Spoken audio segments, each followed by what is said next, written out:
No.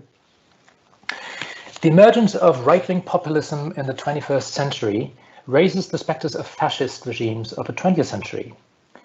Contemporary populists aren't campaigning for a third world war, and they don't want to overcome democracy as such. Yet it's probably not difficult to see some parallels between populism and fascism.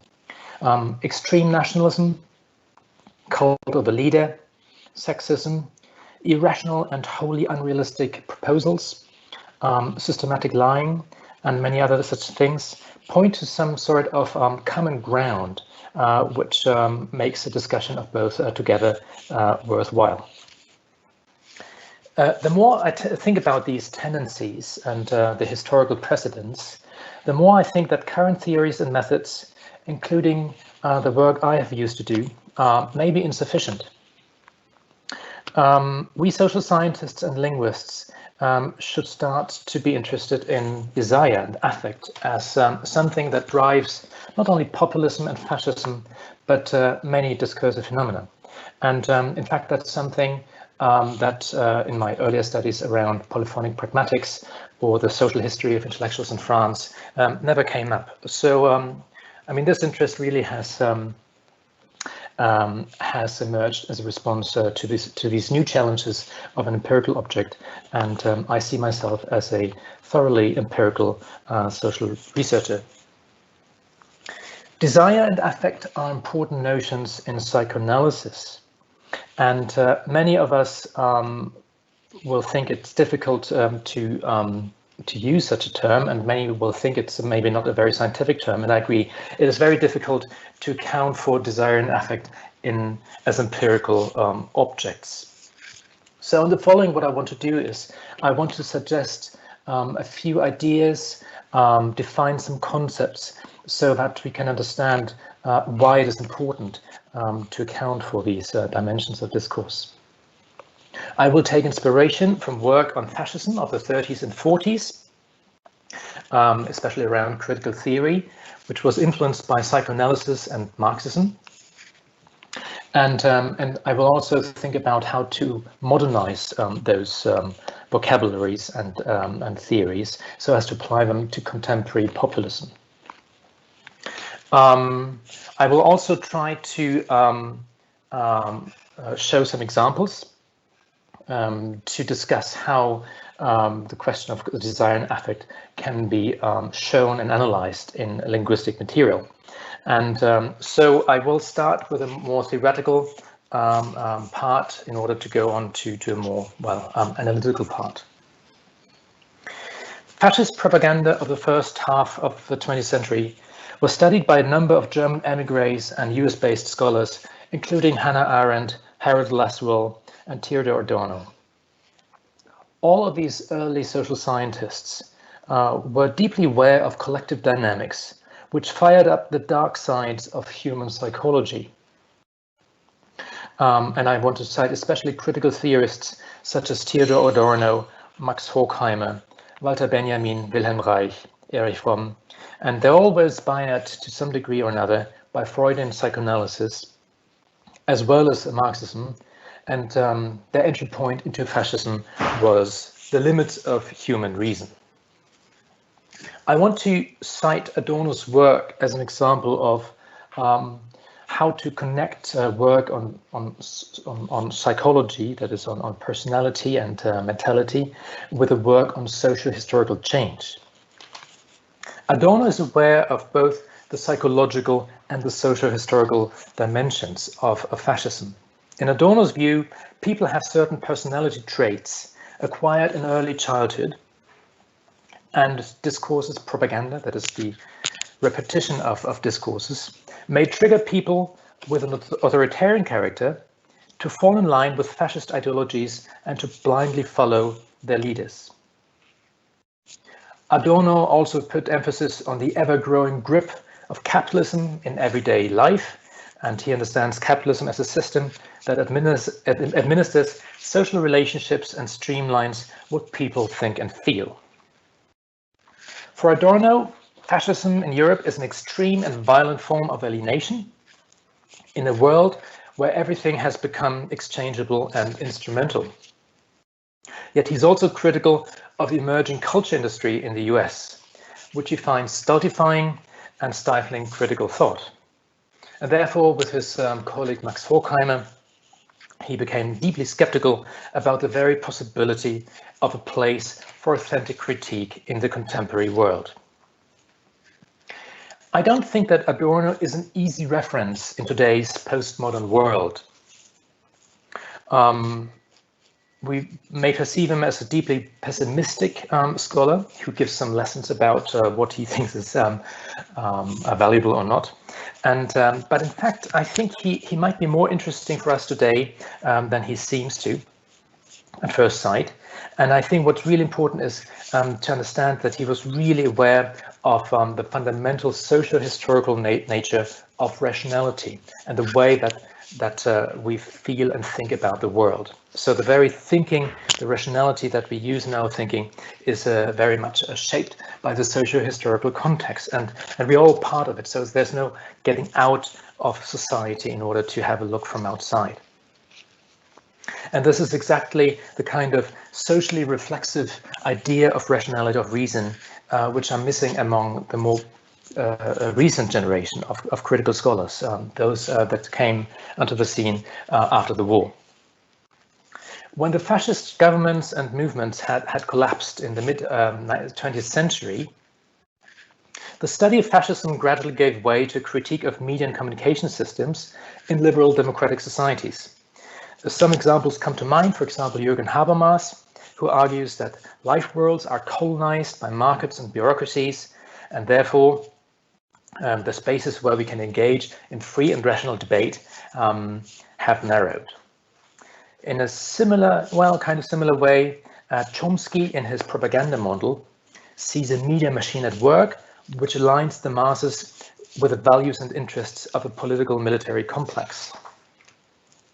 In Chomsky's view, the mass media are a system of producing and disseminating lies in the interest of the powerful.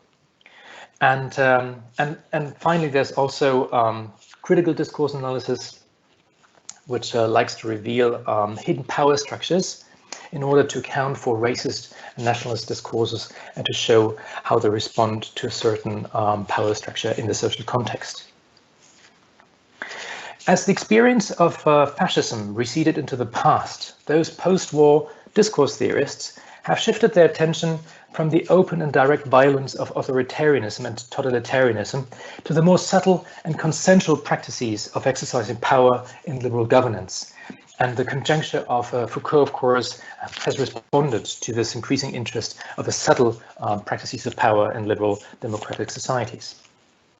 And that's definitely a big shift. But there's also some very important theoretical shifts, which I will briefly sum up. Firstly, most of these post-war theorists are no longer really interested in the genesis of society, that is, in the historical mechanisms that create inequality in the long run. Rather, power is perceived as a constituted structure, that is, as a synchronous power structure of domination between dominating and dominated groups, which determines the actions and the thoughts of the people involved. And secondly, those post-war discourse theorists have moved back to rationalist ideas of discourse. Many of them have an Enlightenment view of reason as a universal capacity for people to distinguish between good and bad, and they also have the idea of people being transparent with themselves. So there's no area for kind of the subconscious or the semi-conscious in human beings. That's kind of tacit shift in theoretical direction. And obviously, this is quite far off basic insights in psychoanalysis, but in fact, it's also quite far away from mainstream social sciences in the wake of Marx and Weber, who also put emphasis on the social forces working behind the backs of individuals. And And I find those post-war discourse theorists problematic, and I want to explain why for contemporary populism they might not be the best suited references. Firstly, I think we should go back to discussion of not only liberal democratic discourses, as it was done, for example, Noam Chomsky, but also to have a broader view of discourse between fascist and liberal democratic discourses. Secondly, we should be wary of top-down models of power, which determines discursive practices.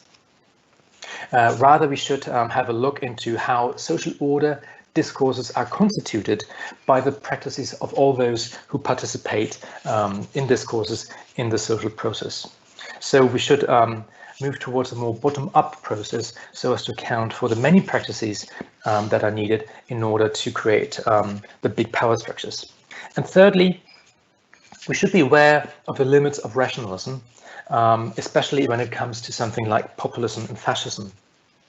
Where it's not just about the rational exchange of arguments, but also very much about affects and desire.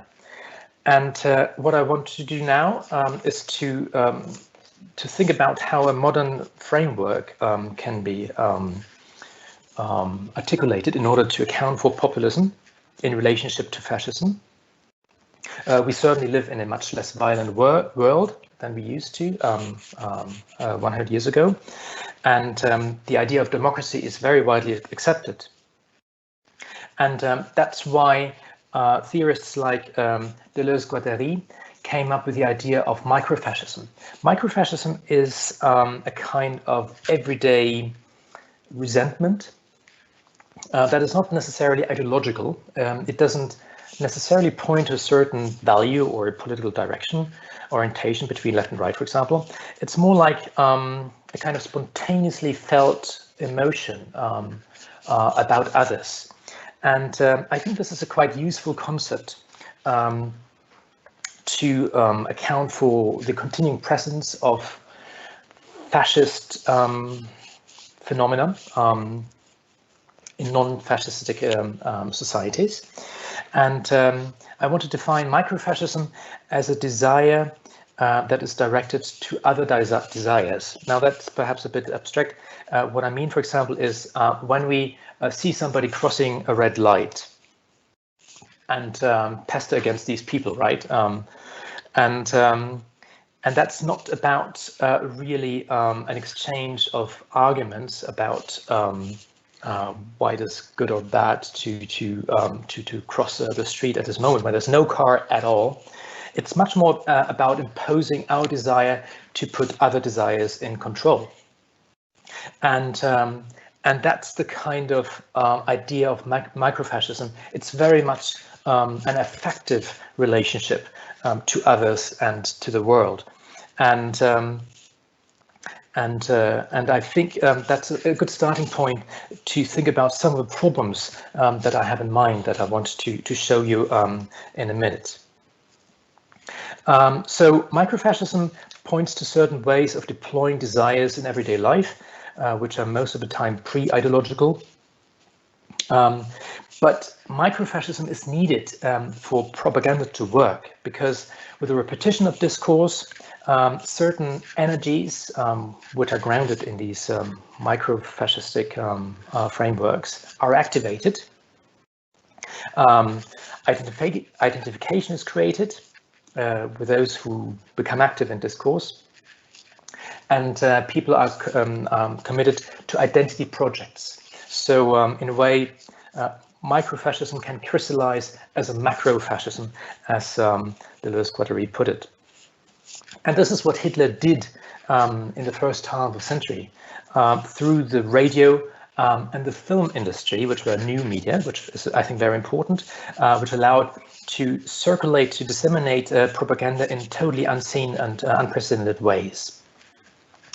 The Nazis turned authoritarian microfascists into fanatic followers who took enjoyment from falling into line with rules and from blending into supposedly organic national collectives. And to wrap up my theoretical part here, and I want to present a very social idea, a historical idea of desire. This is not about what's happening in individuals. It's really about social change. And what I'd suggest is that we have different types of microfascism into which authoritarian leaders could tap before 1945. Microfascism was authoritarian.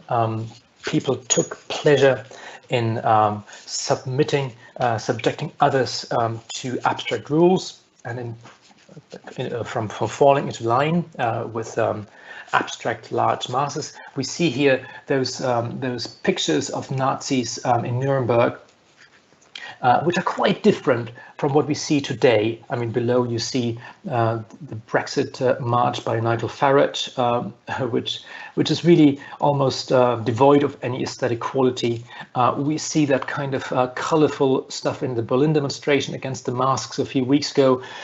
So this all looks very different. It doesn't look as people really fall into line, are put under control by huge homogeneous state apparatus. And so what I'd suggest is there was a period after the war where these affective energies were put under control. It was a time when the economy were structured around big, large corporations, where workers were organized in trade unions, and the media were big media corporations where journalists had a great deal of control over the message. And this led to kind of control of those affective energies, and things, emotions calmed down over time. Microfascism, of course, persisted. It's a quite widespread phenomenon, and we see the kind of big macrofascism sink into some everyday reflex here represented by Louis de Funès in his gendarme movies, where he plays that petty rule enforcer everybody laughs about. So it becomes quite a funny thing, and desire expresses itself in a very different way. In the 80s, a new kind of cultural tendency takes hold, and which is much more libertarian, at least in the Anglosphere, where we have Trump and Brexit nowadays. And I want to cite examples like Michel Houellebecq. I think in novels like his, you can see that it was a quite different reflex that drives resentment, and I think you can see those things in these literary and aesthetic works in a quite good way, and this in fact raises the question of how to analyze it, because if we can't really use corpus linguistics, if it's very subtle between the lines and in the kind of big aesthetic kind of forms of expression, how do we really account for it? And this is really the question I want to put to you, because what I want to do to end this presentation is to give you some snippets from the forum, from the Daily Mail, which is the conservative newspaper in the UK, where you find always very interesting heated debates about Brexit. And I will read a few to you, and I hope you see it's really much about desire from all sides. It's not about arguments, it's not about values, it's about a feeling of, yeah, that feels good. Yes, I want to see pleasure. And have a look at the first one here from Cisco 800. Oh, I'm loving the disarray that has become the EU-SSR. The EU-SSR is a topos which is very common among Brexiteers in the UK. The idea that the EU is a big, rigid, bureaucratic entity devoid of life and energy, and it just waits. It just is about to collapse, and total panic has set in now. They realize what Brexit really means for the petty, spiteful cabal. Hold your nerve, Boris and Frosty. David Frost is the Brexit negotiator in the UK. The end is in sight. So there's also that apocalyptic idea of everything will be over soon, and perhaps a new world, a new society will start. And I think what's really important, I think it's very difficult to see what exactly are the driving values behind that, but you see this is definitely about the pleasure the person will take from a big social structure collapsing, and whatever comes out of it, it's a kind of affective relationship to these things happening. In a different way, we see the second example here. For fuck's sake, just get out. We will sell our fish somewhere else. If they don't want it or don't pay as much for it, then some businesses will go bust and people will look for another job. Not the end of the world, is it? So we see another person from the same camp, from the Brexit camp, and this time it's not about taking pleasure from the enemy being destroyed, but oneself. I mean, the Brexit side, the UK, one's own collective being destroyed, and so it's a really curious thing that this pleasure in destruction overrides any kind of idea of bigger value or common good. And if we go through, we will find many such examples, not only from the Brexit side, where desire is obviously in play, and it's not that clear where we can really see the underlying values orientation. The next one, as a response here, we don't need your fish. Apologies for interrupting, but we need to be conscious of the time. Yeah, I'm basically done. Okay. We don't need your fish. We'll buy them in the store. No. And so we find another few examples here on the next page where you can see it's even unclear what they make the case for or against. Desire is really in the center of these things, and people enjoy, as the person here at the bottom, just sitting back and watching the show. It's probably a Remainer here. Gets better every day. You won. Get on with it. So it's, I think, an important dimension, even though it's very difficult to seize. I don't see that we can really pinpoint the linguistic markers, the kind of expressions that trigger those affective responses. We need some sort of maybe a literary approach to account for desire, and I think it's something that we need to be interested in, even though there's still a lot of questions of how we can do that. And that's my question to you and my invitation to go on with the conversation. Thank you very much.